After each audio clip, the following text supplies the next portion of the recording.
Numerology जो है इसका सीधा कनेक्शन एस्ट्रोलॉजी के साथ में है। लेकिन एक अंकों के माध्यम से आप अपने के बारे में आपको ये भी तक बता सकता हूँ कि आपके नाक में से पानी निकलेगा या नाक में से खून निकलेगा। इतना सटीक जो विज्ञान बता रहा है वो 10% ही कैसे हो सकता है? जब हम 10% से इतना कुछ जान सकते हैं तो आपको जब 100% की लाइन में जाएंगी तो आप अपने बारे में कितना कुछ जान सकती हैं। कोई ऐसी बहुत चौंकाने वाली बात है जो आपकी रिसर्च में ही सामने आई हो और हम नहीं जानते हो? काल सर्प दोष आपकी कुंडली में होगा कि नहीं होगा, यह रिसर्च मेरे से पहले किसी ने नहीं की। बहुत से लोग ऐसे होते हैं जिनके पास कुंडली होती नहीं है उनकी, तो उनके ऊपर क्या पितृ ऋण है या नहीं, अपनी डेट ऑफ बर्थ से कैसे समझें? पितृ दोष जब तभी बनता है जब सूर्य के साथ में शनि आ जाए, सूर्य के साथ में राहु आ जाए और सूर्य के साथ में केतु आ जाए। पितृदोष है आपके डेट ऑफ बर्थ में, ये तो पता चल गया। अब फिर उसको दूर कैसे करें उपाय? मातृदोष की भी आपने बात की थी। पैसे रुपए की तंगी जो रहती है वो मातृदोष के चलते होती है। जब भी कुंडली में मातृ दोष बनता है तो सबसे पहले आपके घर में पानी की लीकेज होगी, पैसे की कमी रहेगी। आपका पैसे का मैक्सिमम हिस्सा किराए में, ब्याज में या फिर किस्तों में या EMI में चला जाएगा। ये जितने भी नंबर और योग आपने बताया उसमें राहु केतु तो मुझे जरूर दिखाई दिया। ज्योतिष में भी हम राहु केतु से बड़ा डरते हैं। आज से पहले जितने भी इंडिया में न्यूमरोलॉजिस्ट हैं सबने क्या बोला कि 4 और 7 मूलांक वालों को लाइफ में परेशानी ही परेशानी आएंगी। अमित शाह का देखिए मूलांक 4 है, धोनी का देखिए मूलांक 7 है। नंबर वाला ग्रह इतना परेशान कर रहा है हर ऋण में जो है, तो वो नंबर वाले भी बड़ा परेशान रहते हैं क्या? आपके पास ये मूलांक है और आपके पास ये नंबर है तो आप सबसे ज्यादा भाग्यशाली हैं। हेलो एवरीवन, अपनी कुर्सी की पेटी बांध लीजिए क्योंकि आप देखना शुरू कर चुके हैं टेक ऑफ विद एसकेटी यानी कि मैं शालिनी कपूर तिवारी। आज बात होगी अंक शास्त्र की और ज्योतिष की भी। हमेशा इन दोनों ही विज्ञानों को अलग अलग तरीके से देखा जाता है, लेकिन कैसे ये दोनों एक दूसरे से जुड़े हुए हैं, कैसे एक दूसरे का पूरा सहयोग कर रहे हैं और किस तरह से सिर्फ नंबर में छुपी हुई बातें कुंडली में छुपी हुई बातों को बताती हैं, ये सारी चीजें आज इस पॉडकास्ट में आप समझ जाएंगे। जो टॉपिक हम कवर करने वाले हैं या जिन चीजों के बारे में आपको पता चलने वाला है, मैं दावे से कह सकती हूं कि इसके पहले उन बातों को शायद आपने सुना नहीं होगा। ये बताने के लिए बहुत खास मेहमान मेरे साथ जुड़े हुए हैं। वो न्यूमरोलॉजिस्ट भी हैं, एस्ट्रोलॉजर भी हैं, वास्तु एक्सपर्ट के तौर पर भी आप उन्हें जानते हैं और इसीलिए इन सभी विधाओं का ज्ञान होने के चलते वो बखूबी आपको बता सकते हैं कि ज्योतिष और अंक शास्त्र कैसे जुड़े हुए हैं, अलग अलग नहीं है। तो चलिए अब मिलकर के स्वागत कर लेते हैं, बोर्डिंग पास दे देते हैं। मेरे साथ है मशहूर एस्ट्रोलॉजर, यूट्यूब पर आपने कई बार उन्हें देखा होगा, लव भूषण आचार्य जी। बहुत स्वागत है सर आपका। धन्यवाद जी। अंक शास्त्र की आज हम बात करने वाले हैं। एक साधारण इंसान को इतना ही मालूम है कि 1 से 9 तक नंबर हैं। मेरा जो नंबर है उस हिसाब से मेरा व्यक्तित्व कैसा होगा, मेरा भविष्य कैसा होगा, इतना ही एक आम शख्स जानता है जी। क्या न्यूमरोलॉजी इतनी भर ही है? नहीं, न्यूमरोलॉजी जो है इसका सीधा कनेक्शन एस्ट्रोलॉजी के साथ में है। जो न्यूमरोलॉजी लिखी गई थी लोशो ग्रिड के द्वारा, जो चाइना के एक फेमस साइंटिस्ट थे, उन्होंने भारतीय शास्त्रों की मदद से इसके बारे में लिखा था और अपनी ही जियोग्राफी को लेकर, जैसा भी आप देख रहे हैं कि जो लोशो ग्रिड है इसमें साउथ ऊपर दिखाया गया है क्योंकि चाइना अपना हेड साउथ को मानता है। तो ये फिर एक कीरो नाम के एक साइंटिस्ट और हुए जिनका इंडियन एस्ट्रोलॉजी के ऊपर बहुत ज़्यादा उनका मानना था। तो वो 1915 के आसपास इंडिया में आए। मुंबई के एक बहुत फेमस एस्ट्रोलॉजर के पास उन्होंने एस्ट्रोलॉजी सीखने की कोशिश की, लेकिन तब उनके एस्ट्रोलॉजी उनको समझ में नहीं आई। थोड़ा बहुत उनके समझ में आया, तब उन्होंने चाइना का लोशो ग्रिड उन्होंने देखा, उनको इंडिया न्यूमरोलॉजी से आपस में कनेक्ट करके न्यूमरोलॉजी लिख दी। और तब उन्होंने जब न्यूमरोलॉजी लिखी तो यह जो बातें आज से पहले जो हमारे शास्त्र गायब हो गए थे उनके बारे में नहीं पता, तो जो उन्होंने लोगों को उनके बारे में बताया तो लोगों को बहुत अच्छा लगा। तब से कीरो को न्यूमरोलॉजी का हीरो कहा जाता है। अच्छा। लेकिन मेरा ये मानना है कि जो कीरो थे वो एक न्यूमरोलॉजिस्ट उन्हें कहा गया, लेकिन वो एक अच्छे एस्ट्रोलॉजर नहीं थे। और जो चाइना के लोशो ग्रिड जिन्होंने लिखा, तो उन्होंने भारतीय एस्ट्रोलॉजी के माध्यम से उनको लिखना चाहा, लेकिन उनके पास पूरे ग्रंथ नहीं थे। उनको जितना समझ में आया उन्होंने उतना उनके बारे में लिख दिया।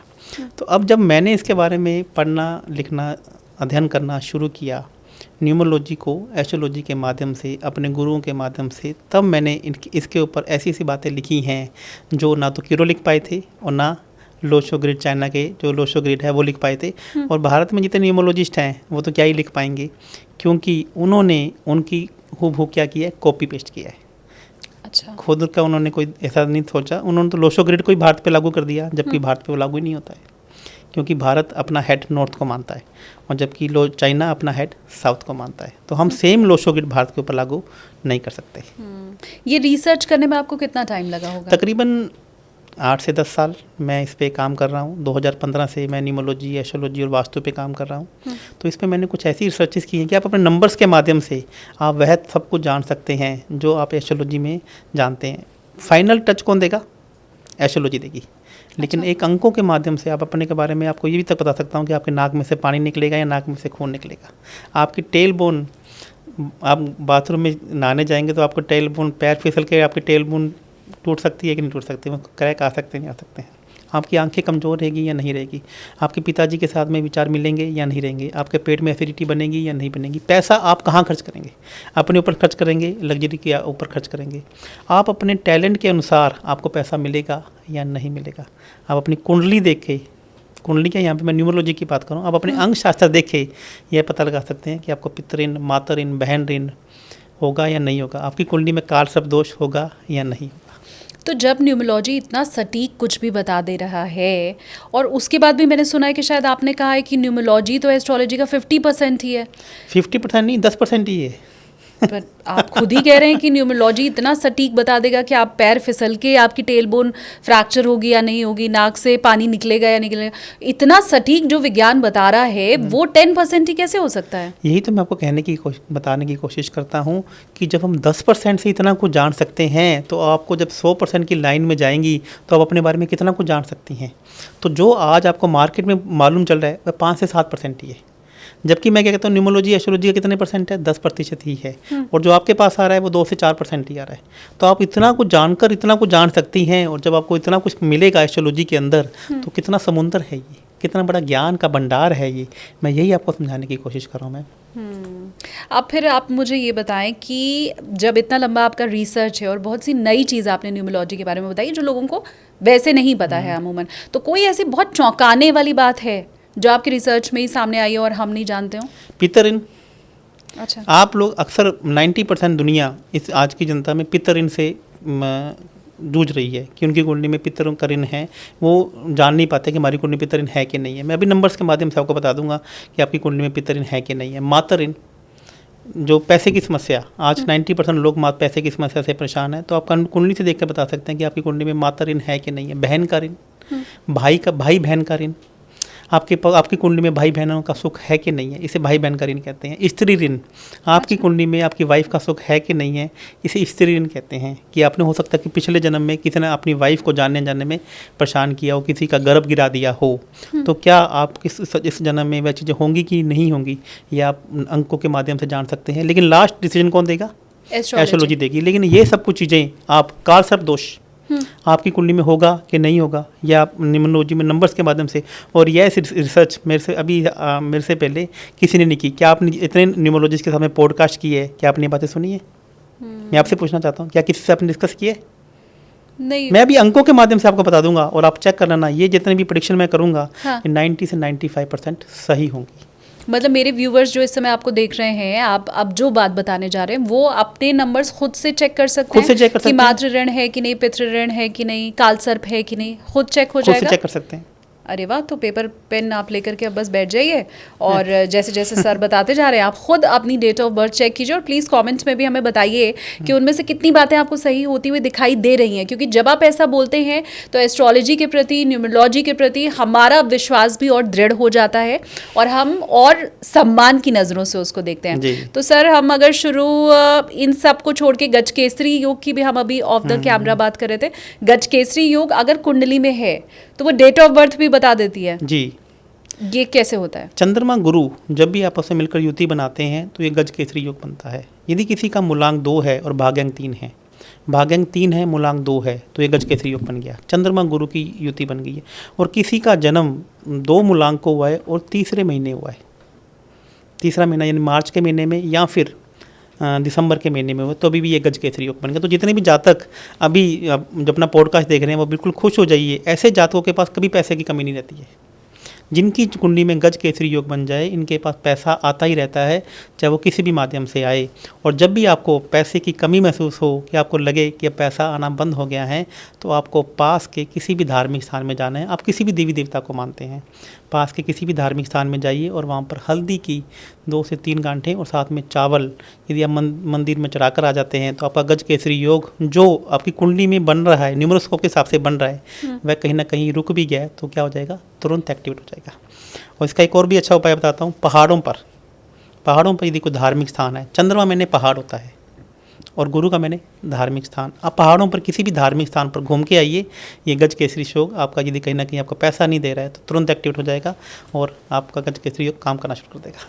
वो चाहे वैष्णो देवी दर्शन है, केदारनाथ जाना है, रुद्रप्रयाग जाना है, कहीं भी पहाड़ों पर जाके, चाहे देवी के मंदिर जाएं, चाहे किसी भी जगह जाके दर्शन कर सकते हैं।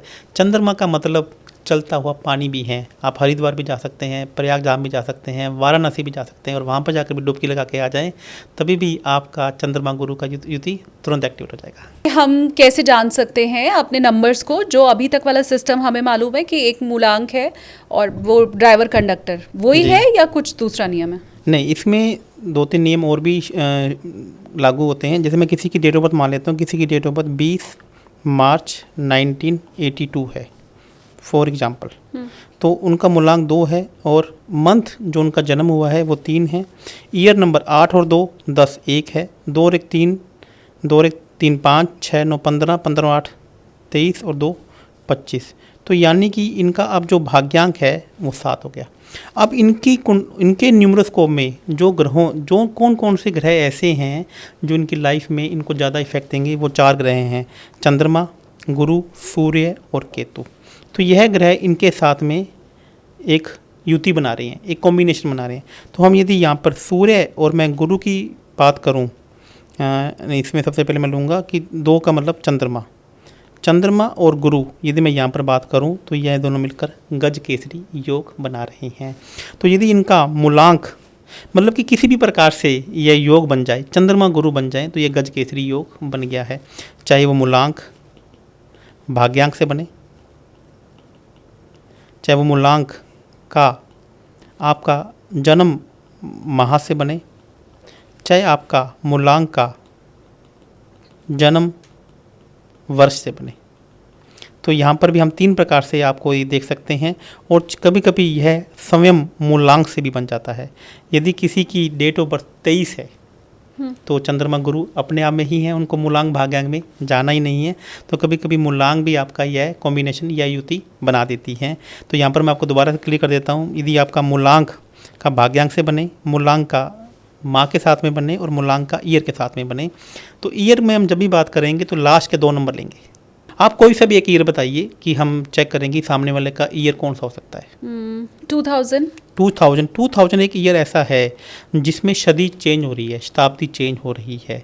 तो जब भी न्यूमरोस्कोप काम करता है, जिसमें अपने कुआं अंक की बात करते हैं, कुआं नंबर की बात करते हैं, आपने अक्सर सुना होगा, जितने भी इंडिया में न्यूमरोलॉजिस्ट हैं ये कुआं नंबर के बारे में बात करते हैं। तो जो कुआं नंबर था वह 1901 से लेके 1990 तक लागू होता है, जबकि 2000 के बाद जो बच्चे पैदा हुए हैं उन पे कुआं नंबर वह लागू नहीं होता जो पीछे के कुआं नंबर लागू होता है। अच्छा, ऐसा क्यों? ऐसा इसलिए क्योंकि जो कुआं नंबर है ये बेसिकली चाइना की एक साइंस है, चाइना का एक लोशोग्रिड ईयर है। जैसे जो ग्रेगोरियन कैलेंडर, जो इंग्लिश कैलेंडर, ये शुरू होता है 1 जनवरी से, और जो हमारा विक्रम संवत है ये शुरू होता है 1 अप्रैल से। तो ऐसे ही चाइना का जो कैलेंडर है ये शुरू होता है 1 मार्च से। तकरीबन 1 मार्च के 6 से 7 दिन का डिफरेंस हो सकता है। और कुआं नंबर ये उनकी लैंग्वेज है, ये हमारे ऊपर या भारत वालों के ऊपर या रेस्ट ऑफ द वर्ल्ड के ऊपर लागू ही नहीं होता है। क्योंकि कुआं नंबर का फॉर्मूला क्या है, ये क्या करते हैं कि लास्ट के 4 ईयर जो अंक जोड़े, 9 3 27 और 1 28। यदि आपका मेल नंबर है तो 11 में से 1 माइनस कर देते हैं तो 10 निकाल दिया, और यदि फीमेल का नंबर है तो 4 में 1 मतलब कि ये जो नंबर आया तो इसमें से ऐड कर देता तो ये 5 नंबर आ जाता है। तो ये बताते हैं कि मेल के लिए 1 नंबर आपका कुआं नंबर हो गया और फीमेल के लिए 5 नंबर हो गया। अब आप किसी भी क्या आपने किसी न्यूमरोलॉजी से पूछा, या मैं अपनी बात नहीं कर रहा हूँ, देखिए मेरी बात आप ये मत लीजिएगा। हाँ। कहने का मतलब क्या आज तक आपने किसी न्यूमरोलॉजी से पूछा कि कुआं नंबर का मतलब क्या है? क्या जानने की कुआं वर्ड कहाँ से आया? क्योंकि हम लोग बहुत अच्छे, हम भारतीय लोग हैं, हमारा एक होता है कि हम अपने गुरुओं का सम्मान करते हैं, हम एस्ट्रोलॉजर का सम्मान करते हैं, जबकि कुआं number, बगुआ number, पाकुआ number, पाकुआ mirror, बगुआ mirror, ये सब शब्द चाइना के शब्द हैं। आपने देखो ना बहुत सारे लोग पाकुआ मिरर लगाते हैं। हाँ। अपने घर के वास्तु दोष आ जाता है तो पाकुआ मिरर, तो ये जो कुआं नंबर हैं ये हमारे ऊपर लागू ही नहीं होता, क्योंकि इनकी कैलकुलेशन चाइना के कैलेंडर के हिसाब से चाइना में रहने वाले के ऊपर लगी की है। हमारे ऊपर जो लागू होगा वो साल के जो ईयर हैं, जो साल के ईयर नंबर यूनिक चेंज होते रहते हैं वो लागू होगा, यानी कि 9-9-18, यानी कि वर्ष नंबर आ गया 9। 1998 है तो वर्ष का नंबर आ गया 9 और 8 17 8। यदि किसी का जन्म 2001 में हुआ है तो इसका मतलब हो गया लास्ट के 2 नंबर 1। तो 2000, जिनका जन्म 2000 में हुआ है, यहाँ पे उनके लिए थोड़ा सा कॉन्ट्रोवर्शियल है कि उनके लिए ईयर नंबर यहाँ पे लागू नहीं होगा। ये न्यूमरोलॉजी की एक माइनस पॉइंट है। अच्छा जी, तो हमें यहाँ पे जब भी पर अच्छा हुआ मैंने 2000 बता दिया, इसी बहाने ये कॉन्सेप्ट भी क्लियर हो गया क्योंकि हाँ। न्यूमरोलॉजी का माइनस पॉइंट है। इसको इस प्रकार से भी समझते हैं कि जैसे न्यूमरोलॉजी में 2000 एक ऐसा ईयर है जहाँ पे ईयर नंबर नहीं काउंट होता, ऐसे ही हमारी एस्ट्रोलॉजी में एक अधिक मास भी आता है। हाँ। हैव यू हर्ड कि अधिक मास भी हर चौथे साल में रहता हर है, तीसरे साल में। हाँ। हर तीसरे साल आता है। हर तीसरे साल क्यों आता है? क्योंकि हमारे पास यहाँ पे 2 तरीके के साल होते हैं, एक सोलार ईयर और एक होता है लूनार ईयर। हाँ। तो जो सोलार ईयर है ये 365 दिन में तकरीबन सूर्य की यात्रा पूरी करता है, और लूनार में करीब ये 356 दिन में यह यात्रा पूरी करता है। तो जब ये तीसरे साल तकरीबन इस पर 30 दिन का डिफरेंस आ जाता है, तो उसको कवर करने के लिए हर तीसरे महीने, हर तीसरे साल लूनार ईयर आता है, और उस साल जो सूर्य हैं उसी राशि में गोचर करते हैं। मतलब एक सूर्य एक महीने में तकरीबन अपनी राशि चेंज करते हैं। लेकिन जब अधिक मास आता है तो सूर्य एक राशि में 2 महीने तक रहते हैं, और यह माना जाता है कि अधिक मास वाले दिन कोई भी नया कार्य शुरू नहीं किया जाता। हाँ। तो यह थोड़े हर एस्ट्रोलॉजी के, हर एक साइंस के कुछ अच्छी चीज़ें भी हैं और कुछ माइनस चीज़ें भी। लेकिन अधिक मास में जो बच्चे जन्म होते हैं उनकी तो मतलब डेट ऑफ बर्थ प्रॉपर है, उनकी कुंडली उसी हिसाब से है, तो उसमें कुछ बात नहीं है। हाँ। बस ये इसमें इतनी सी बात है कि सूर्य यहाँ पर एक ही राशि में 2 बार गोचर करते हैं, जबकि सूर्य एक राशि में हमेशा एक ही 30 दिन ही गोचर करते हैं। यहाँ पर जब अधिक मास आता है तो 2 महीने गोचर करते हैं।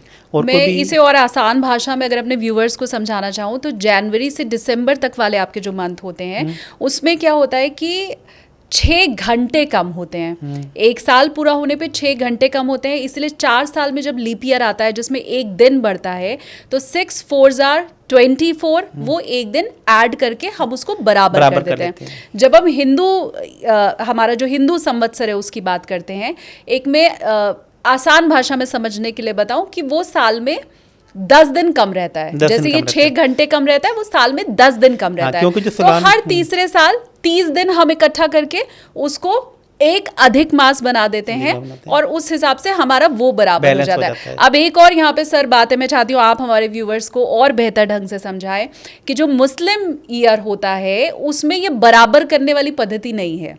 हम जैसे उसको कवर अप कर लेते हैं, मुस्लिम न्यू ईयर जो होता है ईयर, उसमें ये कवर अप करने की पद्धति नहीं है। इसीलिए मैं और आप जब 36 साल के होते हैं तो वो 37 साल के हो चुके होते हैं। 37 साल के हो चुके होते हैं। बिल्कुल जी। हाँ। तो ये हर एक्चुअल में क्या होता है कि जितने भी हमारे यहाँ धर्म है, हिंदू, मुस्लिम, सिख, ईसाई, तो हर समाज ने अपने अपने हिसाब से कैलेंडर, अपने हिसाब से चीज़ें डेवलप कर रखी हैं। तो यहाँ पर हम बात करेंगे एक सनातन धर्म के ऊपर, जो जिसको देखकर सभी लोगों ने एक फॉर्मूला बनाया है, चीज़ें बनाई हैं, जो सभी लोगों पर अप्लाई होता है। तो हम उसके हिसाब से सभी चीज़ों को प्रेडिक्शन करके देंगे। ठीक है, गज केसरी योग भी हमें समझ में आ गया और इसी के साथ हमें ये भी समझ में आ गया आचार्य जी कि कैसे अपने नंबर्स को चेक करना है। अब अगर हम पितृ ऋण के बारे में समझना चाहें तो वो, क्योंकि बहुत से लोग ऐसे होते हैं जिनके पास कुंडली होती नहीं है उनकी, तो उनके ऊपर क्या पितृ ऋण है या नहीं, अपनी डेट ऑफ बर्थ से कैसे समझें? पितृ दोष जब तभी बनता है जब सूर्य के साथ में शनि आ जाए, सूर्य के साथ में राहु आ जाए और सूर्य के साथ में केतु आ जाए। तो ये जब भी आपस में मैच होते हैं तो इसका मतलब है कि जातक की कुंडली में पितृ दोष बनता है। अब मैं अंकों की बात करता हूँ, अंक ज्योतिष की बात करता हूँ। सूर्य का मतलब 1 नंबर और शनि का मतलब 8, राहु का मतलब 4 और केतु का मतलब 7। जब भी ये 2 नंबर मिलकर आपस में युति बनाएंगे तब जातक अपनी कुंडली में, अपने न्यूरोस्कोप में पितृ दोष बनाएगा। तो सबसे पहले पितृदोष के बारे में समझ लेते हैं कि पितृदोष होता क्या है। जब भी पितृदोष आपकी जातक की कुंडली में होता है तो जातक के रिलेशन में स्थायित्व नहीं आता है। जातक के अपने ही पिताजी के साथ में संबंधों में थोड़ा सा मतभेद रहते हैं। जातक सामने वाले का कितना भी कर ले, जातक को वह क्रेडिट नहीं मिलता जो जातक सामने वाले का करता है। जातक के रिश्तों मतलब कि स्थायित्व, पेट में समस्या रहना, सिर में माइग्रेन हो जाना, ज़्यादा तेज धूप में खड़ा ना हो पाना, यह पितृदोष के कारक तत्व है।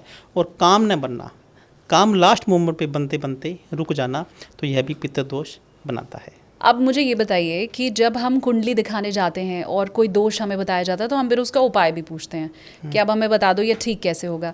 तो पितृदोष है आपके डेट ऑफ बर्थ में, ये तो पता चल गया, अब फिर उसको दूर कैसे करें, उपाय? मैं पहले थोड़ा सा ये बता दूं कि कौन सी कॉम्बिनेशन मूलांक और भाग्यांक वालों के लिए पितृदोष बनेगा। अच्छा, थोड़ा सा मैं ये तो बता दिया कि सूर्य, शनि, राहु, केतु जब भी इकट्ठे होंगे तब पितृदोष बनेगा। हाँ। जैसे किसी का मूलांक 1 है और भाग्यांक 8, 4 या 7 होगा तब ये पितृदोष बनाएगा। मान लीजिए किसी का मूलांक 14 है तो यह भी पितृदोष बनाएगा।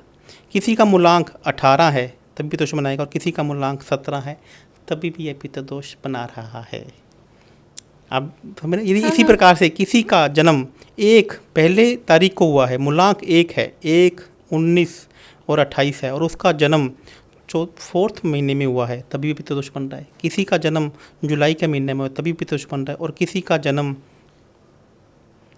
अगस्त के महीने में हुआ है तभी भी यह पितृदोष बन रहा है। क्योंकि सूर्य और शनि की, सूर्य केतु की और सूर्य राहु की युति हो जाए। तो मेरे कहने का मतलब है कि हमें ये कम्बिनेशन चेक करना है कि यह मूलांक भाग्य से बन रहा है, अकेले मूलांक से बन रहा है, या फिर मूलांक या जन्म के महीने में बन रहा है, तभी भी आपकी कुंडली में पितृदोष बनेगा और इसका आपको उपाय करना पड़ेगा।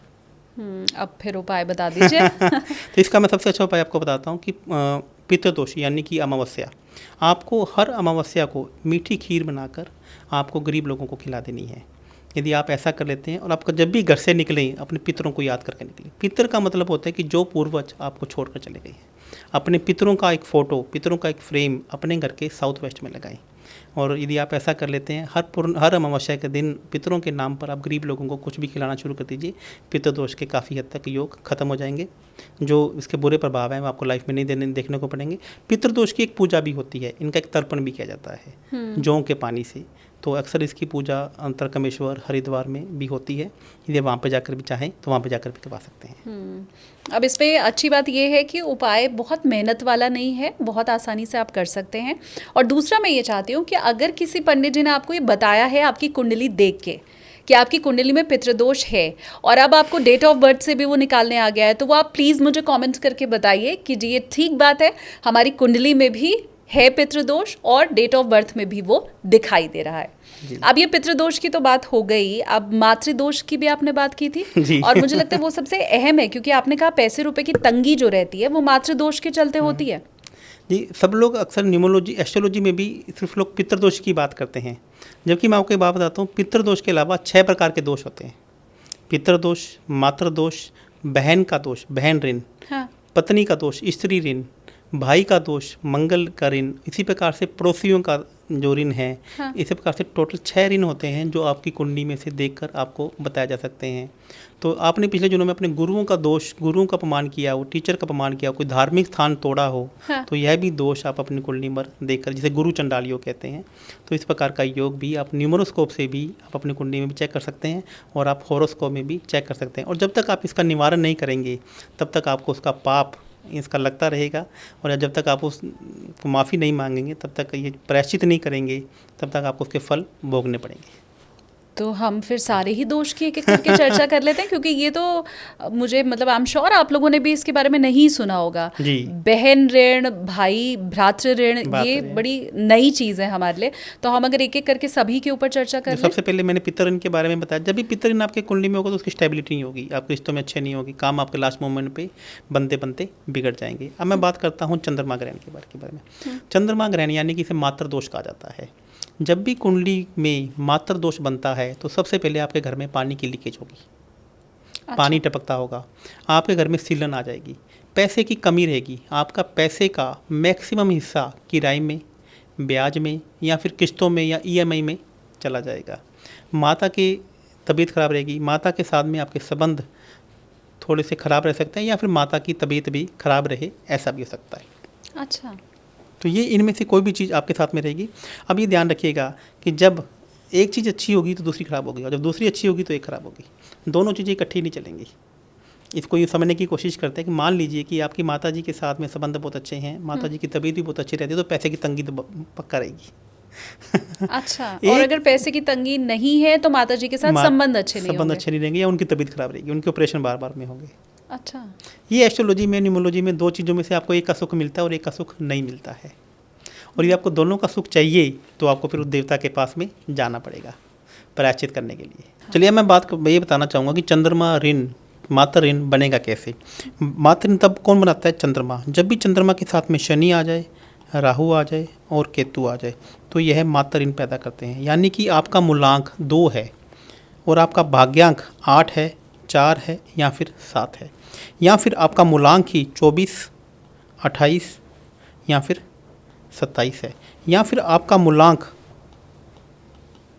2 है और आपका जन्म का माह 4 यानी कि अप्रैल, जुलाई या फिर अगस्त है, तो इसका मतलब क्या होगा कि चंद्रमा शनि, चंद्रमा की युति आपके साथ में कहीं ना कहीं इनके साथ में बन गई और आपको चंद्रमा से रिलेटेड परेशानियों का सामना आप करना पड़ेगा। तो यह हम पहली बार न्यूमरोलॉजी में मातर ऋण के बारे में सभी को बता रहे हैं। ठीक है जी। तो चंद्रमा शनि, चंद्रमा राहु, चंद्रमा केतु, तो मैं न्यूमरोलॉजी में बता दूँ 2 के साथ में 8, 4 और 7 अंक जब भी युति बनाएंगे तब आपकी कुंडली में, आपके न्यूमरोस्कोप में मातर ऋण बनेगा। ओके, एक अगर उदाहरण दे के आप कुछ समझाएं। अब मान लीजिए कि किसी भी जातक की जो जन्म तिथि है, मान मैं कहता हूँ 2 अगस्त 1977 है, तो यहाँ पे देख लीजिए चंद्रमा यहाँ पर आ गया है और शनि यहाँ पर आ गया है, तो इनकी युति बन गई है। अब इनका भाग्यांक देख लेता हूँ 2 और 8 10, 11 9 20, 20 और 7 27, 27 और 7 34, तो इनके पास जो मातर ऋण 2 बार बन गया है। यानी कि मूलांक का केतु, ये रिंग है 5, तो यहाँ पे आप देखेंगे कि चंद्रमा के साथ में शनि बन गया है और चंद्रमा के साथ में केतु, तो 2 बार इनका मातर ऋण यहाँ पर बन रहा है, चंद्रमा शनि के साथ में और चंद्रमा केतु के साथ में। तो इस प्रकार से हमें जातक की डेट ऑफ बर्थ में चेक करना है। और यदि किसी का मूलांक ही 28 है तो ये अपने आप में बन गया है। तो मूलांक का भाग्यांक से संबंध में बने, मूलांक का माह के साथ में संबंध बनाए और माह ईयर के साथ में संबंध बनाए, तो यह मातर ऋण बना देता है।